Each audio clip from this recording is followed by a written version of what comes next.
ನನ್ನ ಮಿನಿ ಬ್ಲಾಗ್ಗೆ ಸ್ವಾಗತ ಸುಸ್ವಾಗತ. ಇವತ್ತು ಎಲ್ಲರೂ ಬೇಗ ಎದ್ದಿದ್ರೆ ಹರ್ಷಿತಾ ಇನ್ನೂ ಎದ್ದೇ ಇರಲಿಲ್ಲ. ಮೀನಾಕ್ಷಿ, ಎಂಥ ಒಳ್ಳೆ ಮಕ್ಕಳಿಗೆ ಜನ್ಮ ಕೊಟ್ಟೆ.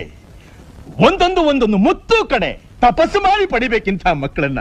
ಅಮ್ಮ ತಿಂಡಿಗೆ ಅಂತ ಬೇಗ ಎದ್ದು ರೆಡಿ ಮಾಡ್ತಾಯಿದ್ರು. ಅಷ್ಟರಲ್ಲಿ ನಾನು ಅಮ್ಮನಿಗೆ ಹೆಲ್ಪ್ ಮಾಡೋಣ ಅಂಥೇಳಿ ಅಲ್ಲುಜ್ಜಿ ಮುಖ ತೊಳ್ಕೊಂಡು ಅಂಗಡಿಗೆ ಹೋಗಿ ಅಲ್ಲಿ ಬೇಕಾದಂಥ ಸಾಮಾನು ತೊಗೊಂಡು ಬರೋಷ್ಟರಲ್ಲಿ 8:30 ಎದ್ದಿದ್ದೇ ಲೇಟ್ ಆದರೆ ಹರ್ಷಿತಾ ಇನ್ನೂ ಫೋನ್ ನೋಡ್ಕೊಂಡು ಕೂತಿದ್ಲು. ಬರೀ ಇಂಥದೆಯಾ? ಆಮೇಲೆ ನಾನು ಮಮ್ಮಿಗೆ ಎಲ್ಲಿ ಹೇಳ್ಬಿಡ್ತೀನೋ ಅಂತಂದ್ಬಿಟ್ಟು ಅವಳ ಕೆಲಸ ಏನೈತೆ ಅದು ಮಾಡಲು. ಆಮೇಲೆ ಕಸ ಗುಡಿಸ್ಲು, ಆಮೇಲೆ ಕೋಳಿಗಳನ್ನು ಕೂಡಾಕಿ, ಆಮೇಲೆ ಅಮ್ಮ ನಾಷ್ಟಕ್ಕೆ ಅಂತ ಉಪ್ಪಿಟ್ಟು ಮತ್ತು ಕೇಸರಿಬಾತ್ ಮಾಡಿದರು. ನಾನು ತಿಂದ್ಕೊಂಡು ಸ್ಕೂಲ್ಗೆ ಹೋದೆ. ಸ್ಕೂಲಿಂದ ಮನೆಗೆ ಬಂದ್ಬಿಟ್ಟು ಒಂದು ಸ್ವಲ್ಪ ಓದ್ಕೊಳ್ಳೋಣ ಅಂತ ಓದ್ಕೋತಾ ಇದ್ದೆ. ಆವಾಗ ನಮ್ಮಮ್ಮ ಬಿಡಬೇಕಲ್ಲ, ಸ್ನಾನ ಮಾಡು ಅಂತಂದರು. ಆಮೇಲೆ ಈ ರಾತ್ರಿಲಿ ತಲೆ ಒಣಗಲ್ಲ ಅಂತಂದ್ಬಿಟ್ಟು ಏಡ್ರೆಯಲ್ಲಿ ಒಣಗಿಸ್ತಾ ಇದ್ದೆ. ರಾತ್ರಿ ಅಮ್ಮ ಊಟಕ್ಕೆ ಅಂತ ಅನ್ನ ಸಾಂಬಾರು ಮತ್ತು ಬಜ್ಜಿ ಮಾಡಿದ್ರು. ತಿನ್ಕೊಂಡು ಬಿಗ್ ಬಾಸ್ ನೋಡಿಕೊಂಡು ಮನಿಕೊಂಡ್ವಿ. Thank you, bye.